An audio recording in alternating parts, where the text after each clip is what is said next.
그날 제가 집에 왔을 때 첼시는 집에 없었어요. 실종된 캘리포니아 10대 첼시킹에 대한 최근 소식입니다. 17세의 첼시킹, 어린 첼시킹. 첼시킹을 찾기 위한 6일간의 필사적인 수색이 오늘 밤에도 이어지고 있습니다. 이 이야기의 모든 가능성을 취재하고 있습니다. 테니스 코트 옆에서 그녀의 차를 받고 코트 안으로 걸어 들어갔어요. 테니스 코트는 한 8개쯤 있었던 것 같아요. 그런데 어느 코트에도 그녀는 없었어요. 저는 정말 죄송해요. 숨을 쉴 수가 없는 기분이었어요. 그리고는 돌아서서 다시 돌아가려는데 길 아래로 이어지는 조깅 코스가 보였어요. 그녀를 불렀지만 찾지 못했죠. 경찰에 신고했습니다. 이 시점에서는 정말 아무 생각도 할 수 없었어요. 2010년 2월 25일 17세의 첼시킹이 란초 버나도 공원의 하이킹 코스로 조깅을 나간 후 실종되었습니다. 첼시는 매우 분별력 있는 소녀였기에 평소 귀가 시간에도 돌아오지 않자 부모님은 조금씩 걱정이 되기 시작했습니다. 그들은 딸이 다시는 집에 돌아오지 못할 수도 있다고 생각하며 경찰에 연락하기로 결정했습니다. 그날 도대체 무슨 일이 있었기에 그녀가 평소와 다른 행동을 하게 된 걸까요? 그저 반항적인 10대 소녀였을 뿐일까요? 아니면 집을 나가기로 결심했던 걸까요? 혹은 그 이면에 훨씬 더 거대한 무언가가 도사리고 있었던 걸까요? 전 세계에 매혹적이면서도 등골 오싹하고 뒤틀린 충격적인 사건들을 다루는 M7 크라임 스토리타임에 오신 것을 환영합니다. 오늘은 첼시킹의 충격적인 사건에 대해 깊이 파헤쳐 보겠습니다. 오늘의 이야기는 캘리포니아 남서쪽 끝에 위치한 샌디에이고 카운티에서 시작됩니다. 인구는 약 320만 명이며 2020년 인구 조사에 따르면 미국에서 5번째로 인구가 많은 카운티입니다. 거의 1년 내내 축복받은 기후를 자랑하며 아름다운 해변과 완벽한 날씨로 샌디에이고는 전 세계 많은 관광객을 끌어들입니다. 범죄율을 살펴보면 샌디에이고는 주민 1000명당 약 3.8사건의 범죄율을 보입니다. 하지만 아동 관련 범죄는 샌디에이고에서 매우 드문 일이었습니다.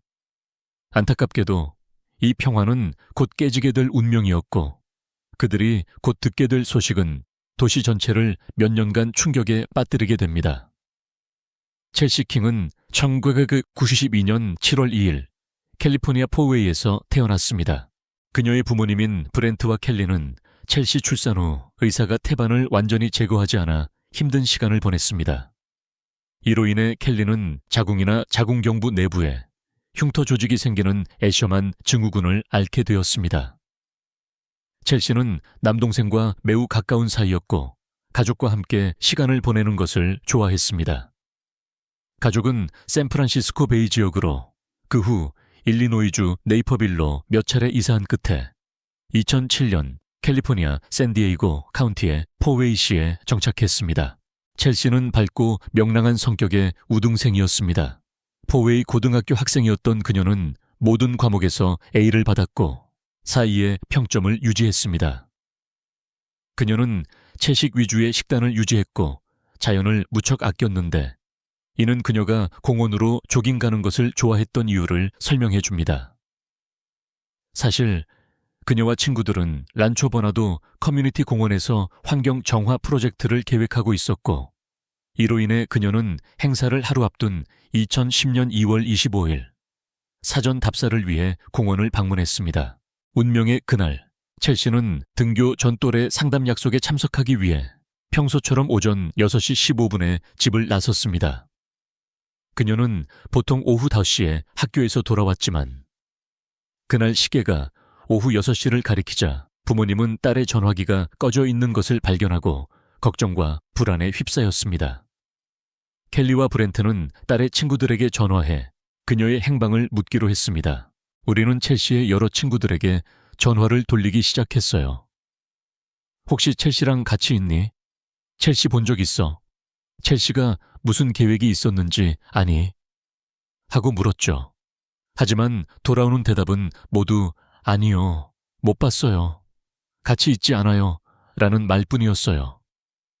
그로 인해 저희의 두려움은 더욱 커졌죠. 초조해진 그녀의 아버지는 딸의 위치를 추적하기 위해 AT&T에 연락하기로 했습니다.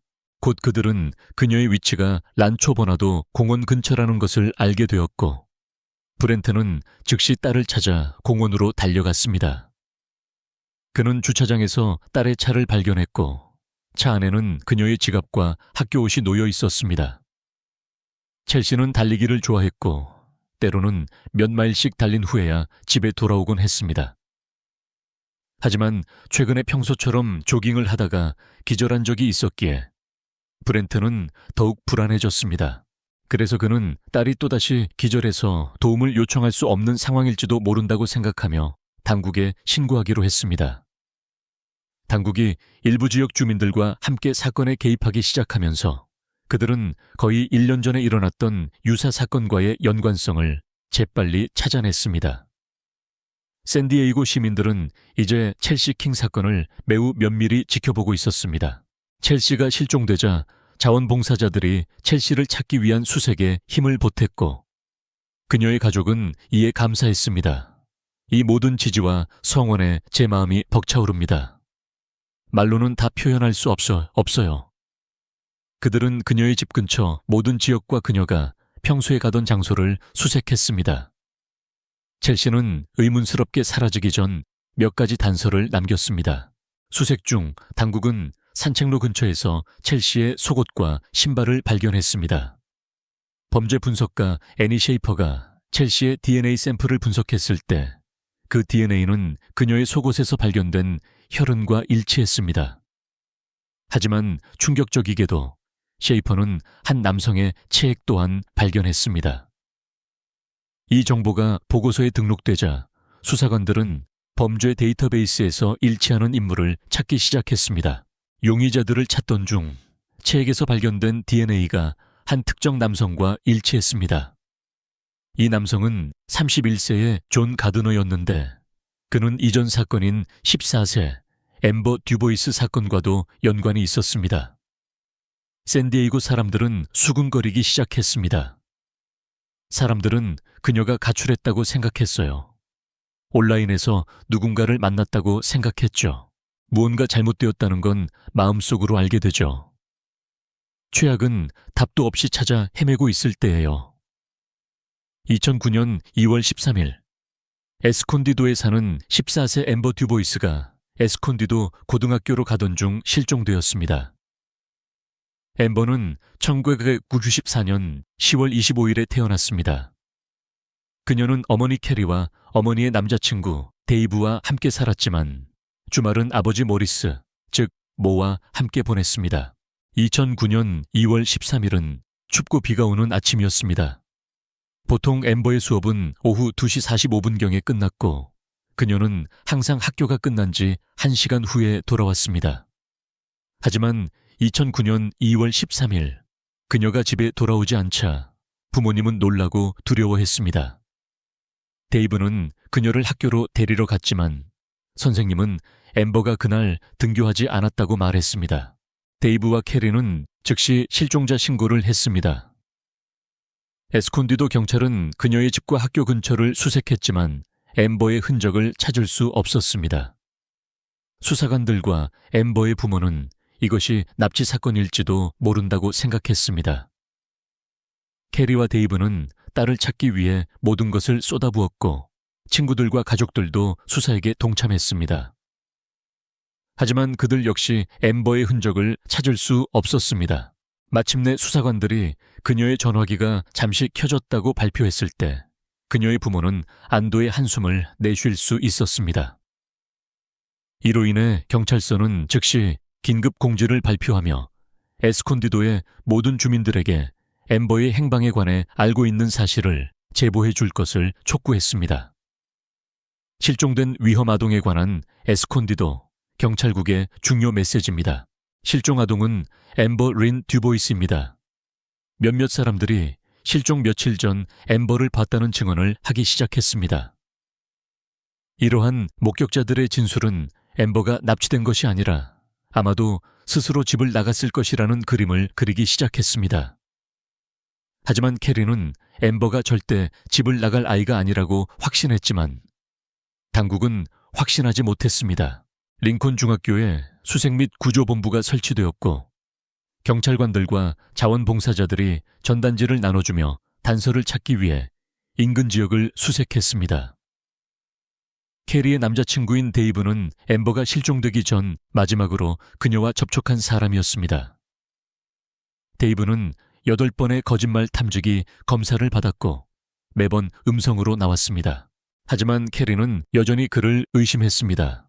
존 엘버트 가드너 3세는 1979년 4월 9일 캘리포니아 컬버시티에서 어머니 캐시 오주번과 아버지 존 엘버트 가드너 사이에서 태어났습니다. 캐시는 아버지 존의 걷잡을 수 없는 음주에 전혀 만족하지 못했습니다. 그는 심지어 음주운전으로 적발되어 캐시가 그를 직장에 데려다 줘야 했습니다. 존의 어머니 캐시는 장시간 일했고 존은 대부분 그를 키워준 이모들과 사촌들과 함께 시간을 보냈습니다. 그는 나이 많은 이복 누나들인 셰넌과 세레나와 가까웠지만 이모 중 한 명과 친밀한 관계였다고 주장했습니다.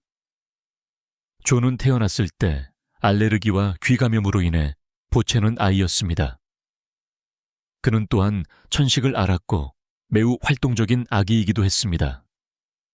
1980년 존이 16개월이었을 때 캐시와 존 시니어는 결혼했습니다.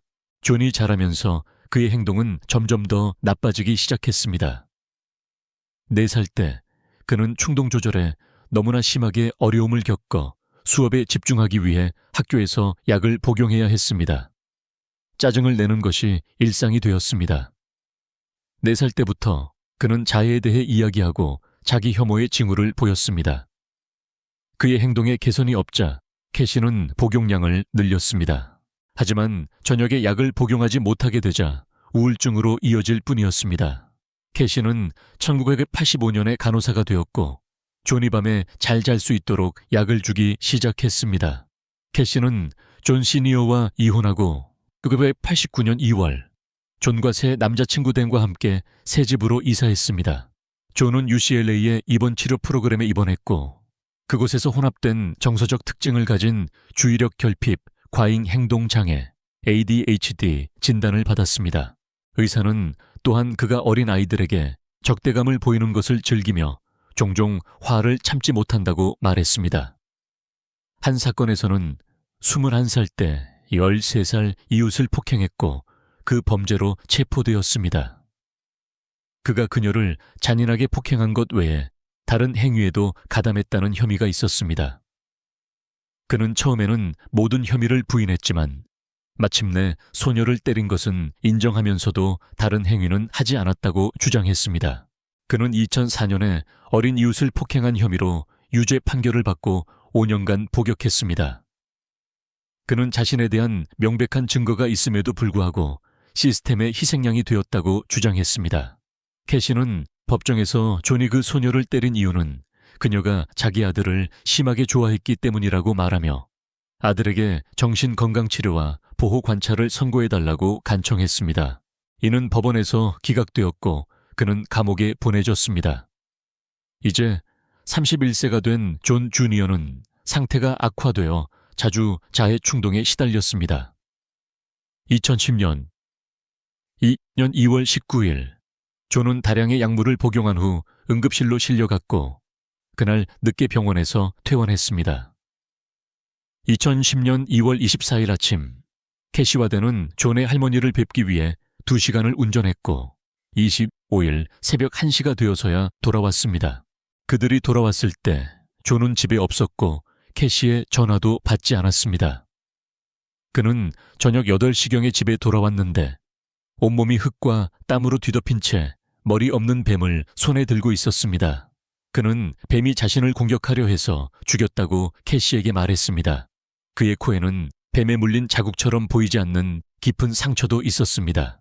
다음 날 캐시가 네일샵에 갔을 때 그녀는 마을 곳곳에 붙은 수많은 포스터와 전단지를 통해 첼시 킹이라는 17세 소녀의 실종 소식을 듣게 되었습니다.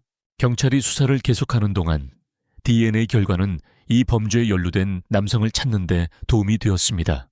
존은 당국이 그를 발견했을 때 호지스 호수 서쪽 기슭의 한 술집에 있었습니다.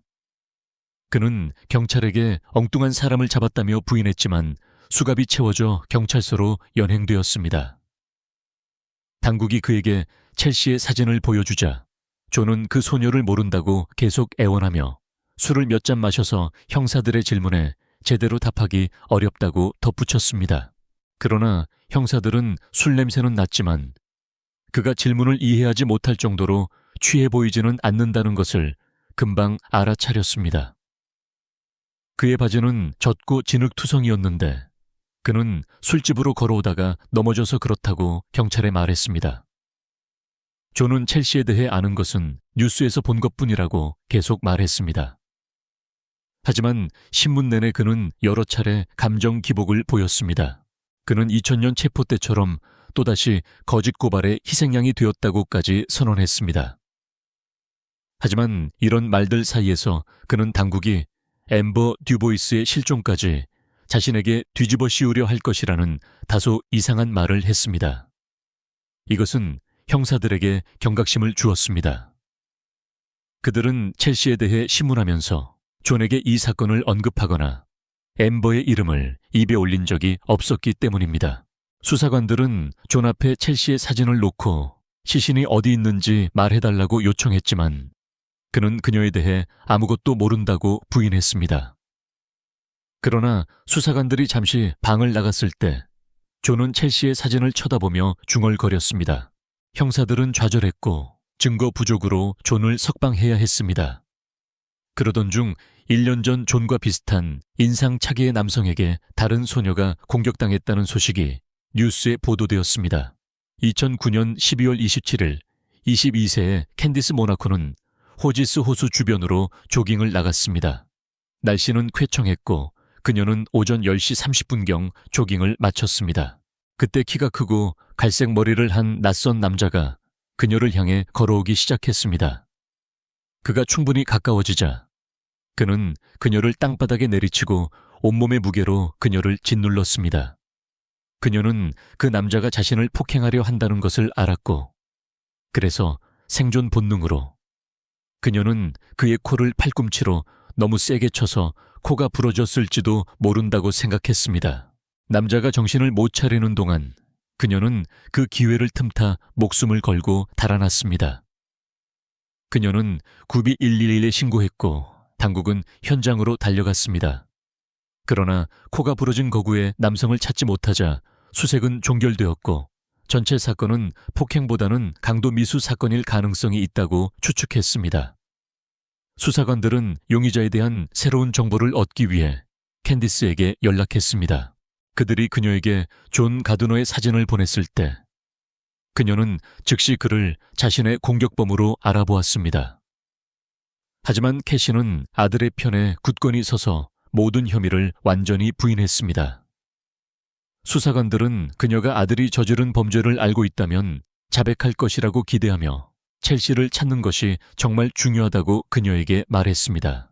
그들은 만약 존이 첼시의 실종 배후에 있다면 그가 지역사회의 다른 여러 사람들에게 위협이 되고 있다고 덧붙였습니다. 그녀가 법무부 요원과 인터뷰를 했을 때 그녀는 존이 우울한 생각과 공황 발작에 도움이 되기 때문에 정신 건강을 위해 약을 복용하고 있다고 말했습니다. 그녀는 그가 때때로 격분하는 발작을 일으키기는 했지만 매우 마음씨 착한 남자라고 주장했습니다. 사건 당일 그는 평소처럼 산책을 나갔지만 어디로 가는지는 구체적으로 말하지 않았습니다. 그 후 그녀는 거의 말을 하지 않았고 수사관들은 다음 단계로 넘어갔습니다. 존의 사진이 언론에 유포되자 많은 목격자들이 증언하기 위해 나섰습니다. 사람들은 그가 첼시가 달리던 길을 따라 걷는 것을 보았습니다. 그는 심지어 몇몇 사람들과 대화를 나누기도 했습니다. 그와 대화를 나눈 사람들은 그의 존재가 불편하게 느껴졌다고 말했습니다. 2010년 3월 2일 FBI 요원들이 호지스 호수 남쪽 기슭에서 첼시의 흔적을 찾기 위해 보트를 타고 수색하던 중 얕은 물가의 진흙 속에서 금발 머리카락을 발견했습니다. 이곳은 호수 물속에서 첼시의 시신이 발견된 곳이었습니다. 그녀의 시신은 당국이 이전에 그녀의 신발을 수거한 곳에서 약 3m 떨어진 곳에 있었습니다. 하지만 그날 악천후 때문에 시신을 발견하지 못했던 것입니다. 수색견들도 물속에서 그녀의 냄새를 맡지 못했습니다. 수사 기간 동안 가족과 가까워진 빌 고어 보안관은 가슴 아픈 소식을 전하기 위해 가족의 집으로 갔습니다. 이제 시신이 발견되고 존이 구금되면서 검찰이 사형을 구형할 것이라는 사실이 확인되었습니다. 존의 변호인들은 그가 감형 협상을 받도록 열심히 노력했습니다. 변호인단은 샌디에이고 지방검사와 대화하여 존이 사형을 피하는 조건으로 엠버의 시신을 찾는데 협조하겠다는 거래를 했습니다. 존이 당국을 현장으로 안내하는 동안 경찰관들은 그가 얼마나 침착하고 태연한지에 충격을 받았습니다. 그는 현장에 도착해서도 담배를 피웠습니다. 존은 얕은 무덤을 가리켰지만 엠버의 옷과 다른 소지품은 없앴다고 인정했습니다. 수사관들은 그녀의 시신을 찾지는 못했지만 나중에 엠버의 것으로 밝혀진 사람의 머리카락 유해를 발견했습니다. 캐리, 모 그리고 데이브는 에스콘디도 경찰서로 불려갔고 그곳에서 경찰은 엠버의 유해 일부를 발견했지만 아직 시신 전체를 찾지는 못했다고 말했습니다. 경찰도 의료 당국도 엠버에게 무슨 일이 일어났는지 명확하게 설명해 주지 못했습니다. 이는 엠버와 첼시의 사건이 얼마나 다르게 처리되었는지를 명확히 보여주었습니다. 하지만 캐리는 침묵하기를 거부하고 인기 토크쇼 레리 킹 라이브에 출연하여 왜 딸에게 무슨 일이 일어났는지에 대해 명확한 설명을 듣지 못했는지 이야기하고 존에게 딸의 사건에 연루되었다면 범죄를 자백하라고 촉구했습니다. 캐리가 레리 킹 라이브에서 딸의 실종 사실에 대해 제대로 알지 못한 것에 대한 좌절감을 토로한 후 지방검사는 킹 가족에게 존이 사형을 피하기 위해 유죄를 인정했다고 말했습니다. 그는 엠버 듀보이스의 죽음과 캔디스의 공격에 대한 자신의 연루를 자백함으로써 그렇게 했습니다. 킹 가족은 격분하며 그 소식을 받아들였고 존의 감형 조건에 동의했습니다. 지방검사는 존 가드너가 사형을 받지 않을 것이라고 공개적으로 발표하면 직면하게 될 결과를 충분히 인지하고 있었습니다. 이 소식은 샌디에이고 시민들뿐만 아니라 주 전체와 전국적으로 파장을 일으킬 가능성이 높았습니다. 존의 변호사는 그에게 침묵을 지키라고 조언했지만 존은 입을 열기로 결정했습니다. 2010년 4월 25일 존은 판사와 변호사들에게 CFM-TV에 출연하여 피해자 가족들에게 공개적으로 사과할 기회를 달라고 간청했습니다. 그는 또한 자신의 범죄를 공개적으로 자백하고 자신을 증오하며 자신이 한 모든 일을 후회한다고 말했습니다. 그러나 대중은 그의 쇼에 감명받지 않았습니다. 또한 미국 캐나다 국적의 논픽션 실화 범죄 작가인 케이틀린 로더가 쓴 잃어버린 소녀들이라는 책도 출판되었습니다. 케이틀린이 존에게 연락하여 자신이 저지른 범죄 현장을 바탕으로 책을 썼다고 말하자 존은 이 책을 통해 사람들이 자신을 기억해 주기를 바라며 책에 서명할 수 있는지 물었습니다. 그는 책에 서명하는 것이 자신의 범죄를 인정하고 피해자 가족들을 위해 참회하고 싶다는 것을 보여주는 제스처가 될 것이라고 거만하게 덧붙였습니다. 그러나 피해자 가족들은 책의 출판에 역겨움을 느꼈습니다. 역겹다고 생각해요. 그는 미안해하지 않아요. 그는 전에 뉘우침이 뭔지 모른다고 인정했어요. 그런데 왜 갑자기 미안하다는 거죠? 사형 선고 공판에서 존은 변호사로부터 피해자 진술 동안 침착한 태도를 유지하라는 조언을 받았음에도 불구하고 불안하고 산만해 보였습니다. 캐리, 모, 그리고 데이브는 사랑하는 딸에 대해 이야기했고 연설 내내 존은 주기적으로 눈물을 흘렸습니다. 당신은 내 딸이자 내 가장 친한 친구를 빼앗아 갔습니다. 당신은 내 막내딸의 롤모델과 그녀의 순수함을 빼앗아 갔습니다. 당신은 이 지역 사회와 우리 세상에서 밝게 빛나는 별을 앗아갔습니다. 도대체 무슨 목적으로요? 당신의 병들고 뒤틀리고 변태적인 마음을 만족시키기 위해서요. 이제 정의를 위한 마지막 희망으로 우리는 교도소 공동체가 당신의 남은 날들을 천천히 그리고 고통스럽게 살아있는 악몽으로 만들어주기를 바랍니다. 엠버 가족의 증언에 이어 브렌트와 켈리는 아름답고 자유로운 영혼의 딸 첼시에 대해 이야기했습니다. 그녀는 유머 감각이 뛰어났어요. 굉장히 똑똑했고 글도 잘 썼고 성실한 학생이었죠. 우리는 첼시가 삶의 기쁨을 받아들이고 선함을 믿으며 항상 최선을 다하도록 키웠습니다. 우리는 늘 함께 이야기하고 농담을 나누곤 했어요. 그녀는 치열하게 경쟁하는 운동선수였고 환경보호자였으며 꺼지지 않는 삶에 대한 갈증을 가진 강렬하게 열정적인 젊은 여성이었습니다. 첼시의 부모님에 따르면 그녀는 두려움이 없었던 반면 존은 비겁했습니다.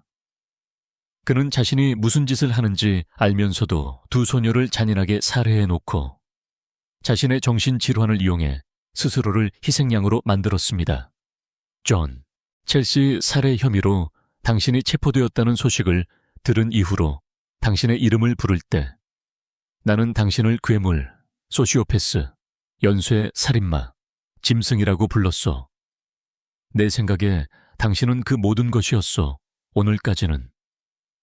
당신의 행동은 인간의 것이 아니었기에 당신은 이름을 가질 자격이 없었소. 당신은 훌륭한 13세 소년에게서 그의 훌륭한 누나이자 늘 함께하던 가장 친한 친구를 훔쳐갔소. 당신은 그가 누나와 함께 만들었을 미래의 추억들을 훔쳐갔소.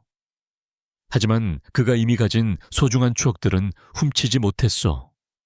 그가 누나 없는 미래를 빼앗겨야 한다는 사실만으로도 당신이 지옥에서 불타기에 충분한 이유가 돼. 이제 당신의 영원한 우리로 돌아갈 시간이요. 당신은 선한 사람들과는 무관한 존재요.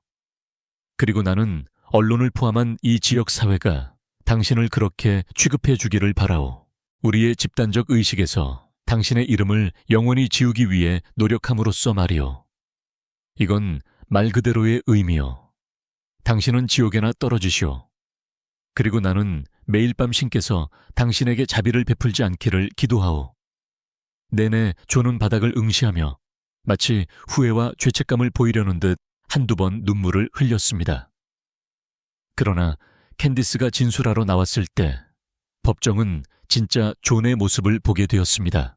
캔디스는 자신의 끔찍했던 경험에 대해 이야기한 후 무뚝뚝하게 그의 코가 어떤지 물었습니다. 그리고 마침내 그의 코가 어떤지 물었습니다. 이 말은 존의 무언가를 건드렸고 그는 얼굴에 광기 어린 표정을 지으며 으르렁거리고 이를 악물었습니다. 그는 변호사에게 그녀가 자신을 때린 적이 없으며 거짓말을 하고 있다고 말했습니다. 그 순간 사람들은 피해자가 아닌 괴물, 진짜 존의 모습을 보았습니다. 수사관들과의 여러 인터뷰에서 존은 여러 다른 범죄를 자백했습니다. 예상대로 그는 엠버와 첼시 외에도 더 많은 희생자를 냈습니다. 그는 성매매 여성을 폭행할 때 상당히 폭력적이었고 여러 차례 폭행 시도에 실패했으며 16세 소녀를 스토킹했다고 자백했습니다. 존 엘버트 가드너 3세는 가석방 없는 3회 연속 종신형을 선고받았고 피해자 가족들에게 46,000달러의 벌금과 배상금을 지불하라는 명령을 받았습니다. 캔디스 몬테오와 주정부, 이번에는 본 법원의 판결이자 선고입니다. 특별 정황 하에 1급 살인, 첼시 킹 사건에 대해 가석방 없는 종신형, 특별 정황 하에 1급 살인, 엠버 듀발 사건에 대해 가석방 없는 종신형, 그리고 이번 혐의, 두 개의 전과가 있는 의도를 가진 폭행에 대해 형량은 종신형이며 의무 최소 복역 기간은 25년입니다. 법원은 이 세 번의 종신형을 연속적으로 복역하도록 명령합니다. 이 사건은 샌디에이고 시민들뿐만 아니라 전 세계 사람들을 분노하게 했습니다. 존이 사형을 피하면서 사법 시스템에 대한 의문이 제기되었습니다. 킹 가족은 그들의 딸 첼시 킹이 겪은 일을 다른 누구도 겪게 해서는 안 된다는 것을 알았습니다. 그래서 그들은 첼시 법을 만들었습니다. 이 법은 최악의 범죄자들에 대한 처벌, 가석방 규정 및 감독을 강화하는 법입니다. 이 법에 따라 누군가 아동에 대한 성범죄를 저지르면 한 번의 범죄로 가석방 없는 종신형에 처해집니다. 슈워제네거 주지사님, 당신의 지지와 헌신에 감사드립니다. 당신은 이 비극이 다시는 다른 가족에게 일어나지 않도록 우리가 할 수 있는 모든 것을 하겠다는 우리의 꿈을 이루는 데 도움을 주셨습니다. 그 후 지역사회는 함께 모여 엠버와 첼시를 위한 촛불 행진을 열고 그들의 영혼이 평안히 잠들기를 기도했습니다. 오늘의 사건은 충격적일 뿐만 아니라 가슴 아픈 사건이었습니다. 앞으로 창창한 삶이 펼쳐져 있던 두 명의 무고한 소녀가 자신의 정신건강 문제를 핑계로 끊임없이 자신을 희생양으로 삼는 교활한 괴물의 손에 희생되었습니다. 이제 여러분께 묻겠습니다.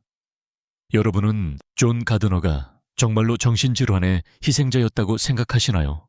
아니면 완전히 괴물이었다고 생각하시나요? 그리고 그가 받은 처벌이 피해자 가족들에게 정의와 위안을 제공하기에 충분했을까요? 아래 댓글 섹션에 여러분의 의견을 남겨주세요.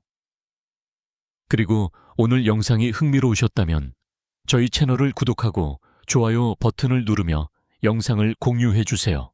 또한 저희가 다루었으면 하는 범죄 이야기가 있다면 아래 댓글 섹션에 메시지를 남겨주세요. 다음번에 더 오싹하고 등골 서늘한 사건들로 돌아올 때까지 안전하게 지내세요.